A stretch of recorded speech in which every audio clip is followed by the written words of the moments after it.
मंजिलें उन्हीं को मिलती है जिनके सपनों में जान होती है, पंखों से कुछ नहीं होता है, हौसलों से उड़ान होती है। मैं हूं Anil Lowanshi, welcome to YouTube channel unique solution coaching class. मैं आज जो है आपको एक्सरसाइज के क्वेश्चंस करवाने वाला हूं, क्योंकि हमने चैप्टर 1 पूरा पढ़ लिया है। अब हम क्वेश्चंस करेंगे एक्सरसाइज के। उससे पहले हम लोग कुछ इंटेक्स्ट के क्वेश्चन कर लेते हैं जो कि साइंस में दिए हुए हैं। सबसे पहला क्वेश्चन ये है कि why should a magnesium ribbon be cleaned before burning in air. Air में जलाने से पहले हम मैग्नीशियम रिबन को अच्छे से क्लीन क्यों करते हैं? उसका एक कारण होता है कि मैग्नीशियम जो है ना बहुत ज्यादा रिएक्टिव मेटल होता है। अब मैग्नीशियम बहुत ज्यादा रिएक्टिव मेटल होता है तो ये क्या करता है कि ये जो है एक मैग्नीशियम ऑक्साइड की एक लेयर बना लेता है इसके ऊपर। अब ये मैग्नीशियम ऑक्साइड की जो लेयर होती है ये थोड़ी स्टेबल होती है। थोड़ी क्या होती है? ये स्टेबल होती है, यानी कि ये चारों ओर से ढकी हुई है मेटल। एक्चुअल मेटल जो अंदर है और ऊपर की जो लेयर है वो मैग्नीशियम ऑक्साइड की है। तो ये जो है जब तक क्लीन नहीं होगा, बाहर का सरफेस क्लीन नहीं होगा, तो ये अच्छे से रिएक्ट नहीं करेगी। और अगर ये अच्छे से रिएक्ट नहीं करेगी तो फिर हमारा प्रोडक्ट रिएक्शन में अच्छा नहीं बनेगा। जैसे एग्जांपल के लिए आप ये समझो कि ये मेरा मोबाइल है, ये मेरा मोबाइल है और इसको मैं इससे पूरा कवर अप कर देता हूं, ढक देता हूं, है ना? ठीक है, समझो कि ये मैग्नीशियम ऑक्साइड की लेयर जम गई। अब अगर मैं इसको जलाने जाऊंगा, रिएक्शन करवाने जाऊंगा, तो सपोज करो कि मैंने इसके ऊपर पानी डाला। ये पानी इसके ऊपर क्या है, देखते हैं अंदर गया कि नहीं गया। अब देखते हैं कि मोबाइल गीला हुआ कि नहीं हुआ है। तो ये मैंने मोबाइल को यहां से निकाला और ये मोबाइल पूरा सूखा हुआ है, इस पे पानी नहीं गया है। अब पानी इस पे नहीं गया, इसका मतलब ये हुआ कि भाई ऊपर की जो लेयर है ये वाली, वो उसको प्रोटेक्ट कर रही थी, सीधे उस पर रिएक्शन हो ही नहीं पा रही थी। अब सीधे रिएक्शन अगर नहीं होगी तो हमारा रिएक्शन कंप्लीट ही नहीं होगा। तो मैग्नीशियम की जो ऑक्साइड की स्टेबल लेयर है, इसको हमको सैंड पेपर से अच्छे से निकालना पड़ेगा, तब जाकर के ये अच्छे से जल पाएगा। यहां पे इसका आंसर यहां पे आपको आंसर दिख रहा है, आप इसका स्क्रीनशॉट भी ले सकते हैं। बहुत अच्छा आंसर यहां पर लिखा हुआ है कि magnesium is very reactive metal. Magnesium जो होती है वो बहुत ज्यादा क्या होती है, रिएक्टिव मेटल होती है। जब हम इसको स्टोर करते हैं, when stored it reacts with oxygen to form a layer of magnesium oxide on its surface. अपनी सरफेस के ऊपर ये मैग्नीशियम ऑक्साइड की लेयर बना लेता है, जो कि इसको प्रोटेक्ट करता है किसी भी और ज्यादा रिएक्शन के लिए, है ना? This layer of magnesium oxide is quite stable and prevents further reaction of magnesium with oxygen. ये बहुत स्टेबल रहती है ना, मैग्नीशियम ऑक्साइड की लेयर, तो वो आगे और ज्यादा रिएक्शन को होने नहीं देती है। इसलिए magnesium ribbon be cleaned by sand paper to remove this layer so that the underlying matter can be exposed into air. इसलिए हम जो है इसको जलाने से पहले अच्छी तरीके से सैंड पेपर से साफ कर लेते हैं। क्लियर है? आप इसका स्क्रीनशॉट भी ले सकते हैं। चलिए आगे बढ़ते हैं नेक्स्ट क्वेश्चन पर। नेक्स्ट क्वेश्चन क्या है देखते हैं। अब हमारे पास है क्वेश्चन नंबर सेकंड का फर्स्ट। ठीक है, इसमें पार्ट है। सेकंड का फर्स्ट क्या कहना चाह रहा है? क्वेश्चन है right the balance equation for. ये हमारा फर्स्ट पार्ट है। इसमें है हाइड्रोजन और क्लोरीन की रिएक्शन। इधर रिएक्टेंट कहलाते हैं एलएचएस में, ये एलएचएस के रिएक्टेंट्स हैं, एरो के एलएचएस में रिएक्टेंट है, और आरएचएस में हमारा क्या रहता है, ये प्रोडक्ट रहता है। क्लियर है? तो यहां पर हाइड्रोजन जो कि आपको बाई मॉलिक्यूल मिलेगी, सिंगल एटम हाइड्रोजन नहीं मिलता है, वो क्लोरीन से रिएक्ट करेगा, मतलब कि Cl2, और क्या बनाएगा? हाइड्रोजन क्लोराइड मींस की HCl। क्या बनाएगा? HCl, hydrogen chloride. अब इसको बैलेंस करना है। बैलेंस क्या होता है कि भाई एलएचएस में जितने एलिमेंट हैं, जो एलएचएस में एलिमेंट है वो आरएचएस के एलिमेंट के बराबर होने चाहिए, तभी तो बैलेंस होगा, नहीं तो कम ज्यादा होने लगेगा। अभी इधर ज्यादा है और उधर कम है। देखो हाइड्रोजन 1 है, इधर हाइड्रोजन 2 है, क्लोरीन इधर 2 है, उधर 1 ही है आरएचएस में।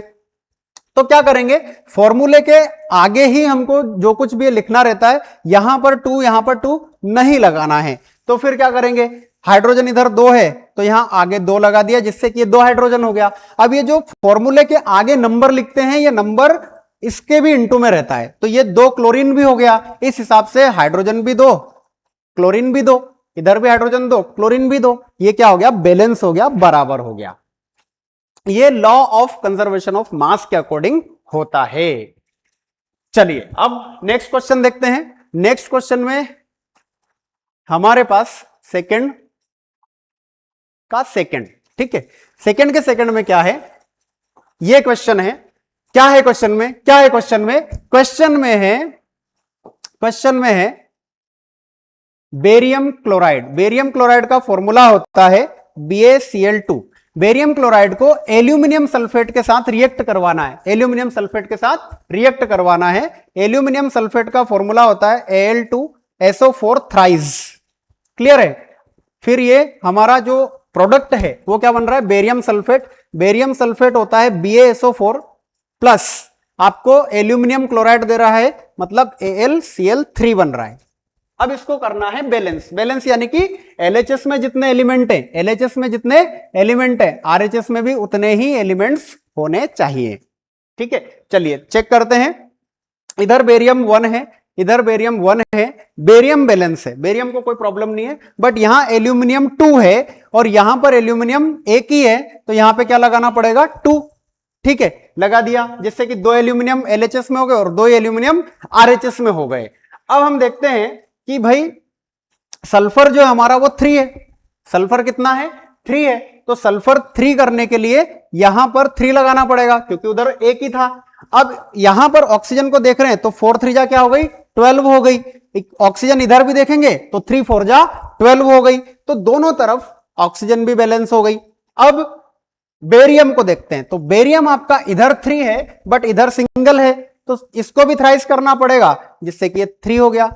अब देखते हैं एल्यूमिनियम को, सॉरी अब देखते हैं क्लोरीन को, तो क्लोरीन 3 2 जा 6 है और यहां पर देखो 2 3 जा 6 है, तो क्लोरीन भी क्या हो गया, बैलेंस हो गया। इस प्रकार से पूरी इक्वेशन क्या हो गई, बैलेंस हो गई, क्लियर है। चलिए नेक्स्ट क्वेश्चन पर आते हैं। नेक्स्ट क्वेश्चन क्या है हमारा, नेक्स्ट क्वेश्चन किधर है, ये है हमारा नेक्स्ट क्वेश्चन, थर्ड क्वेश्चन है सेकंड का। इसमें क्या है भाई, ये मेटल आग लगा देती है, पानी के अंदर क्या लगा देती है, आग लगा देती है, आग से खेलना पड़ेगा। चलिए देखते हैं, आग से खेलते हैं, आज क्या होने वाला है, पानी में आग लगाते हैं। भाई सोडियम मेटल इतनी ज्यादा रिएक्टिव है, इतनी ज्यादा रिएक्टिव है कि इसके ऊपर पानी जैसे लगता है, इसको बहुत तेज आग लगती है, बहुत तेज, इसमें बहुत तेज चलन होती है इसको, तो ये आग लगती है इसके अंदर, है ना। बहुत सारा आपने देखा होगा कि कहीं पर भी है ना, बहुत सारे लोग कहते हैं कि भाई हम पानी में आग लगा देंगे, तो वो क्या कर देते हैं, सोडियम को पानी में फेंक देते हैं और कुछ नहीं, तो आग लग जाती है। सोडियम जो है उसको हम लिखते हैं Na, ठीक है। वाटर जो है इसको लिखते हैं H2O। अब ये बन रहा है सोडियम हाइड्रोक्साइड, मींस की NaOH प्लस हाइड्रोजन गैस, ठीक है। बैलेंस करना होगा हमको, Na 1 है, Na 1 है, हाइड्रोजन 2 है, इधर हाइड्रोजन 3 है, तो हम जो ऑड नंबर्स होते हैं ना उनको इवन बनाने का ट्राई करते हैं।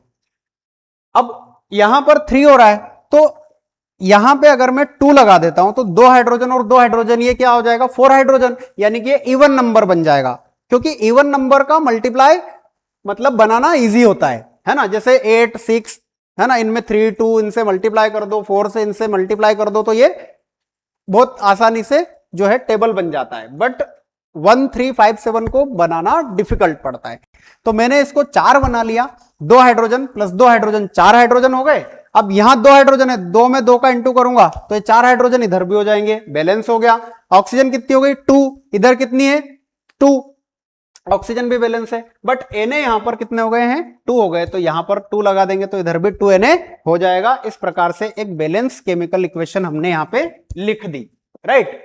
चलिए नेक्स्ट क्वेश्चन है हमारा, नेक्स्ट क्वेश्चन, ओके, अच्छा, यहां पे हमारे पास जो इक्वेशन क्वेश्चन दिया हुआ है, क्वेश्चन में क्या है कि भाई barium chloride and sodium sulphate water के साथ रिएक्ट करके, वाटर में रिएक्ट करके सॉरी, आपको एक बेरियम सल्फेट देगा, इनसॉल्युबल बेरियम सल्फेट देगा, इनसॉल्युबल बेरियम सल्फेट देगा, और क्या देगा, सोडियम क्लोराइड भी देगा।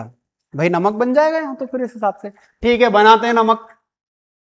Barium chloride, sodium sulphate, sodium sulphate, पानी के घोल में इसको घोलेंगे, घोलने के बाद आपको क्या मिलेगा, रिएक्ट करने के बाद टू गिव मतलब एरो, टू गिव मींस की arrow, insoluble barium sulphate BaSO4 जो कि सॉलिड रहेगा, इनसोल्यूबल रहेगा, उस घोल के अंदर वो मिलेगा नहीं। ठीक है, जैसे आप पानी के अंदर पत्थर डाल देते हो तो वो क्या रहता है, इनसोल्यूबल रहता है, घुलता नहीं है। और क्या बनेगा, NaCl बनेगा। क्या बनेगा, NaCl बनेगा। अब भाई यहां पे 2 Na था तो यहां पे 2 लगाया हम लोगों ने, क्यों, क्योंकि बैलेंस करना था। क्लोरीन भी इधर हमारे पास 2 थी, इधर भी क्लोरीन 2 करने के लिए वहां पे 2 लगाना पड़ा। Na तो 2 है, Na2 है, क्लोरीन भी हमारी 2 हो गई, बेरियम 1 था, बेरियम 1 है, सल्फर 1 है, सल्फर 1 है, ऑक्सीजन 4 है, ऑक्सीजन 4 है। इस प्रकार से ये इक्वेशन क्या हो गई, बैलेंस हो गई। ठीक है, तो आप इस हिसाब से जो है इक्वेशन लिख सकते हैं, आपको फॉर्मूले आने चाहिए बनाते। ठीक है, इसके लिए भी एक वीडियो बना के रखा है कि फॉर्मूले कैसे बनाते हैं। आप चैनल पर जाइए और उस वीडियो को सर्च कीजिए और आपको मिल जाएगा, प्लेलिस्ट में जाकर आप उसको ढूंढ सकते हैं। चलिए नेक्स्ट क्वेश्चन देखते हैं। नेक्स्ट क्वेश्चन क्या है, नेक्स्ट क्वेश्चन क्या है हमारे पास, भाई साहब सोडियम हाइड्रोक्साइड को HCl के साथ रिएक्ट करवाना है, यानी कि हाइड्रोक्लोरिक एसिड के साथ में क्या करवाना है, रिएक्ट करवाना है। ठीक है, करवा देते हैं, रिएक्ट करवा देते हैं इसको। कैसे रिएक्ट होगा, सोडियम हाइड्रोक्साइड यानी कि NaOH, sodium hydroxide solution reacts with hydrochloric acid यानी कि HCl, produced sodium chloride solution and water, sodium chloride solution and water. तो भाई सोडियम हाइड्रोक्साइड का फॉर्मूला होता है NaOH, हाइड्रोक्लोरिक एसिड का फॉर्मूला होता है HCl। क्या प्रोड्यूस कर रहा है, क्या प्रोड्यूस कर रहा है, गिव या प्रोड्यूस करना, जो कि प्रोडक्ट होता है हमारा, तो प्रोडक्ट साइड में लिखाएगा, एरो के RHS में लिखाएगा। सोडियम क्लोराइड सॉल्यूशन यानी कि NaCl और वाटर यानी कि H2O। ठीक है, जो कि लिक्विड होता है। अब जो भी सॉल्यूशन रहता है वो एक्वस फॉर्मेट में आता है। क्लियर है, जो भी सॉल्यूशन रहता है वो एक्वस फॉर्मेट में आता है, क्योंकि ये सॉल्यूशन है दोनों का, तो ये एक्वस फॉर्मेट में लिखाएगा, है ना। सोडियम क्लोराइड का सॉल्यूशन है वो भी एक्वस लिखाएगा, और पानी तो लिक्विड होता है, पानी तो लिक्विड होता है। चलिए नेक्स्ट क्वेश्चन देखते हैं, क्या होगा नेक्स्ट क्वेश्चन। नेक्स्ट क्वेश्चन क्या होगा, चलो मैग्नीशियम रिबन को तो अपन ने जला ही दिया था। ओके, नेक्स्ट क्वेश्चन पर आते हैं। नेक्स्ट क्वेश्चन क्या है, देखिए नेक्स्ट क्वेश्चन है आपका, a solution of substance X is used for white washing. अब आप जो है यहां इस क्वेश्चन में कह रहा है कि भाई एक सब्सटेंस है जो कि X है, ठीक है, उसको हम किस में यूज कर रहे हैं, व्हाइट वॉशिंग में। व्हाइट वॉशिंग मतलब कि जो अपन व्हाइट पुताई करते हैं, पेंटिंग करवाते हैं, व्हाइट वॉशिंग करवाते हैं, उसके लिए हम लोग जो है उस मटेरियल का यूज करते हैं। उसका हमें क्या है, नाम बताना है और उसका फॉर्मूला भी लिखना है, उसका फॉर्मूला भी लिखना है। क्या करना है, एक्स का नाम बताना है, एक्स का नाम बताना है, एक्स मींस की कौन सा मटेरियल है ना, और उसका फॉर्मूला भी लिखना है। उसके बाद right the reaction of the substance x named in first above with water. तो उस एक्स का वाटर के साथ मिक्सअप करवाना है, यानी कि रिएक्शन करवाना है, तो क्या बनेगा। क्लियर है, चलो इसका भी आंसर निकालते हैं हम लोग। एक्चुअल में व्हाइट वॉशिंग के लिए जो यूज होता है वो होता है कैल्शियम ऑक्साइड। क्या होता है, कैल्शियम ऑक्साइड। कैल्शियम ऑक्साइड जो होता है वो व्हाइट वॉशिंग के लिए यूज किया जाता है। जब उसको हम पानी के साथ घोलते हैं, तो वो कैल्शियम हाइड्रोक्साइड बना लेता है। क्या बना लेता है, कैल्शियम हाइड्रोक्साइड। अब ये जो कैल्शियम ऑक्साइड होता है इसको बोलते हैं क्विक लाइम, और जो कैल्शियम हाइड्रोक्साइड होता है ये होता है आपका स्लैग्ड लाइम। ये भी एक क्वेश्चन आता है कि क्विक लाइम क्या होता है, इसका फॉर्मूला बताओ, और स्लैग्ड लाइम क्या होता है, इसका फॉर्मूला बताओ। कैल्शियम हाइड्रोक्साइड जो है इसका फॉर्मूला होगा, तो आप लोग इस चीज को नोट कर लेना, क्विक लाइम क्या है और स्लैग्ड लाइम क्या है।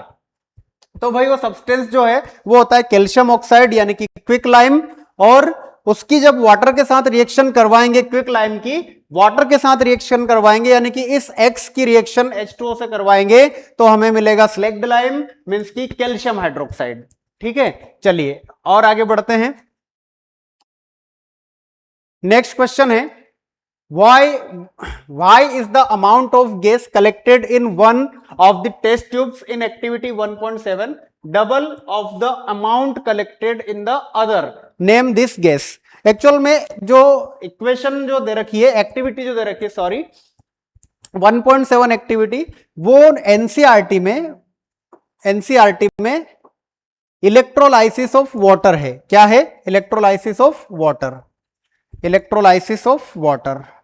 अब इलेक्ट्रोलाइसिस ऑफ वाटर जब होता है तो वाटर का जो हाइड्रोजन गैस होता है और ऑक्सीजन गैस होता है, ये टूटते हैं, ये टूट जाते हैं। तो कैसे टूटते हैं हाइड्रोलाइसिस में? तो आप देखेंगे H2O है, ठीक है, यहां सॉरी इलेक्ट्रोलाइसिस में, यहां पे इसका इलेक्ट्रोलाइसिस होगा, मतलब कि इलेक्ट्रिसिटी पास करवाएंगे। इलेक्ट्रिसिटी पास करवाने से ये ब्रेक हो जाएगा, टूट जाएगा हाइड्रोजन और ऑक्सीजन में। ठीक है ना, हाइड्रोजन और ऑक्सीजन में। अब यहां पर देखो कि हाइड्रोजन 2 अमाउंट में है और ऑक्सीजन 1 अमाउंट में है, तो यहां पे ये कह रहा है कि भाई जो एक गैस में अमाउंट कलेक्ट होगा गैस का, है ना, double of the amount collected in the other. अब H2O जो है इस प्रकार से रहेगा, तो एक में ये रहेगा और एक में ये रहेगा ऑक्सीजन। ऑक्सीजन रहेगी आपकी सिंगल, जबकि हाइड्रोजन रहेंगे क्या? डबल। तो इससे डबल अमाउंट में ही तो ये जनरेट होगी। क्यों? क्योंकि ये रेशो ही 2:1 में है, ये रेशो ही किसमें? 2:1 में है। तो इस प्रकार से क्या होगा कि जब भी हम H2O को ब्रेक करेंगे तो हाइड्रोजन और ऑक्सीजन 2:1 की क्वांटिटी में होता है। तो जितना भी आप तोड़ोगे, ये हमेशा जितना एक बीकर में गैस बनेगी उसके डबल क्वांटिटी में यहां पर गैस की क्वांटिटी होगी। इसका एक्सप्लेनेशन भी अपन ने यहां पे लिखा हुआ है, आप इसका स्क्रीनशॉट भी ले सकते हैं और लिख भी सकते हैं। देखो, activity 1.7 represents the electrolysis of water.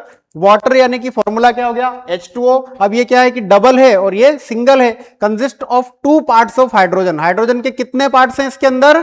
2 part हैं। हाइड्रोजन के 2 पार्ट हो गए और ऑक्सीजन 1 पार्ट में होता है। Therefore, the volume of hydrogen gas collected is double that of oxygen. The gas collected in double the amount is hydrogen. जो double amount में होगी वो क्या होगी? हाइड्रोजन होगी। होगी कि नहीं होगी? क्योंकि भाई उसका जो फॉर्मूला है वो ही H2O है, तो ऑक्सीजन सिंगल अमाउंट में, हाइड्रोजन वहीं पर डबल अमाउंट में है, इसलिए वो हाइड्रोजन गैस ही डबल अमाउंट में जमा होगी। ऑक्सीजन की अगर पूछता कि कितने अमाउंट में होती, तो वो हो जाती सिंगल अमाउंट में। ठीक है, इस प्रकार से ये क्वेश्चन भी हमारा क्या हो गया? कंप्लीट हो गया। अब आती है हमारी नेक्स्ट क्वेश्चन। चलिए, नेक्स्ट क्वेश्चन क्या है इन टेक्स्ट का? क्वेश्चन है, why does the color of copper sulfate solution change when an iron nail is dipped in it? यानी कि अगर कॉपर सल्फेट के सॉल्यूशन में आयरन की नेल को डुबो दिया जाएगा तो उस कॉपर सल्फेट सॉल्यूशन का कलर चेंज क्यों हो जाता है? कलर चेंज क्यों हो जाता है? क्योंकि एक्चुअल में यहां पर डिस्प्लेसमेंट रिएक्शन होती है। भाई आयरन है, उसको कॉपर सल्फेट के सॉल्यूशन में आप क्या कर रहे हो? डुबो रहे हो। ठीक है, तो भाई केदारनाथ का जो माली है वो आलू फीके बनाता है, तो आलू फीके बनाता है मतलब कि फी और ये के, यानी कि आयरन ज्यादा रिएक्टिव होता है और कॉपर कम रिएक्टिव होता है। तो ये कॉपर को क्या कर देता है? डिस्प्लेस कर देता है, लात मार के भगा देता है। तो कॉपर बेचारा क्या हो जाता है? अलग, और FeSO4 बन जाता है। अब देखो भाई, कॉपर सल्फेट सॉल्यूशन जो है उसमें कॉपर जैसा कलर दिखेगा, आयरन सल्फेट का सॉल्यूशन बन गया तो डिफरेंट आएगा ही सही ना कलर, तो चेंज होना ही चाहिए कलर। क्यों चेंज होना चाहिए? क्योंकि भाई पहले कॉपर सल्फेट था, अभी क्या हो गया? FeSO4 यानी आयरन सल्फेट। अब आयरन सल्फेट अलग कलर बनाएगा क्योंकि उसकी प्रॉपर्टी अलग होगी। यहां पर ये चीज लिखी हुई है, when an iron nail is dipped in a copper sulphate solution, iron displaces. Iron क्या कर देता है? डिस्प्लेस कर देता है किसको? कॉपर को। किसको? कॉपर को। कहां से? कॉपर सल्फेट के सॉल्यूशन से। तो कॉपर डिस्प्लेस हो जाता है उस सॉल्यूशन से, because iron is more reactive. Iron is more reactive than copper. This forms ferrous sulfate या iron sulphate which is green in colour. इसका कलर कैसा हो जाएगा आपका?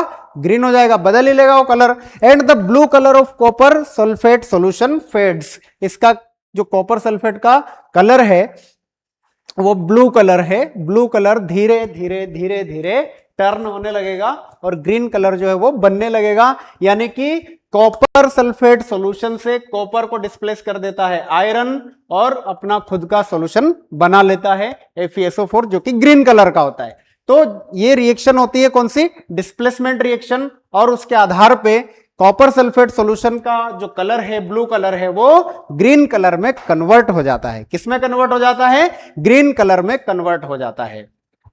नेक्स्ट क्वेश्चन देखते हैं. नेक्स्ट क्वेश्चन क्या है हमारा? चलिए देखते हैं.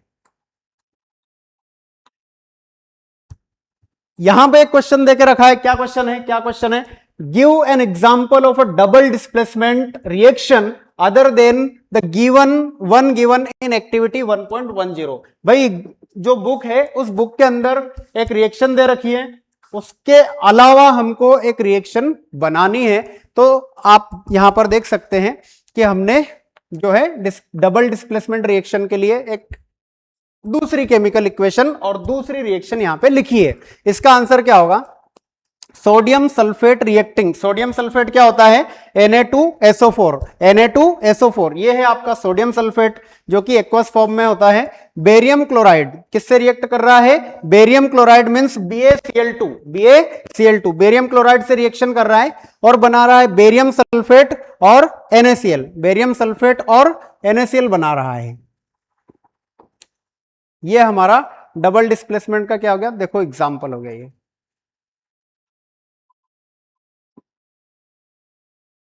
ये देखिए. हमने डबल डिस्प्लेसमेंट के केस में क्या होता है? आयंस एक्सचेंज हो जाते हैं. आयंस क्या हो जाते हैं? एक्सचेंज हो जाते हैं. जैसे कि Na जो है वो Ba के पास चला जाएगा. भाई ये पूरा ही क्यों जा रहा है?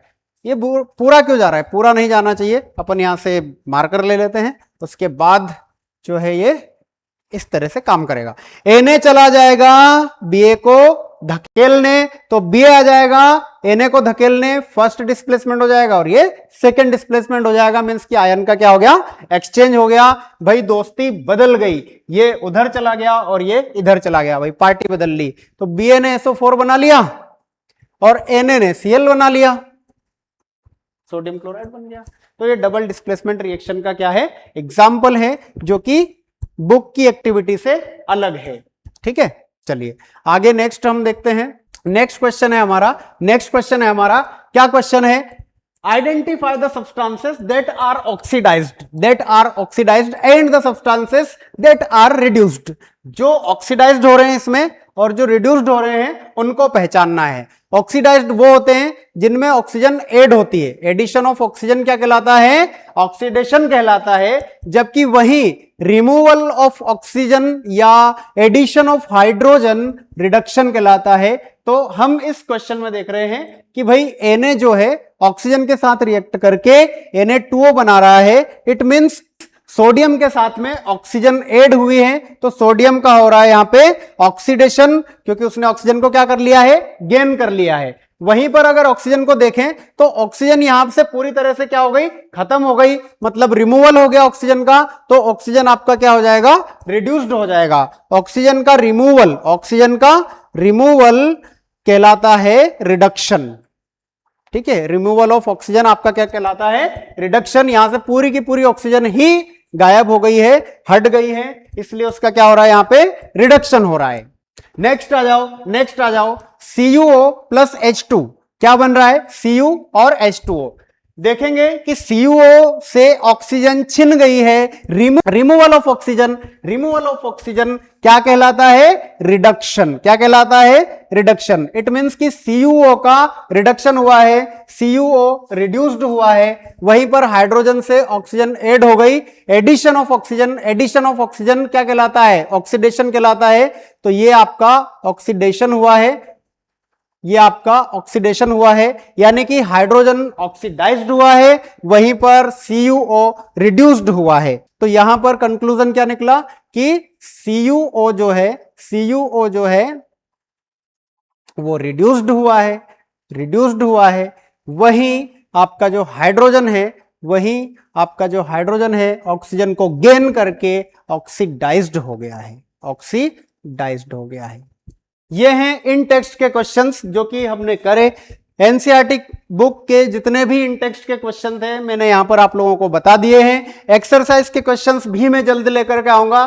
तब तक आप बने रहिए हमारे यूट्यूब चैनल के साथ में और आपके दोस्तों के साथ शेयर कर दीजिए और लाइक एंड कमेंट करके सब्सक्राइब करना ना भूलें।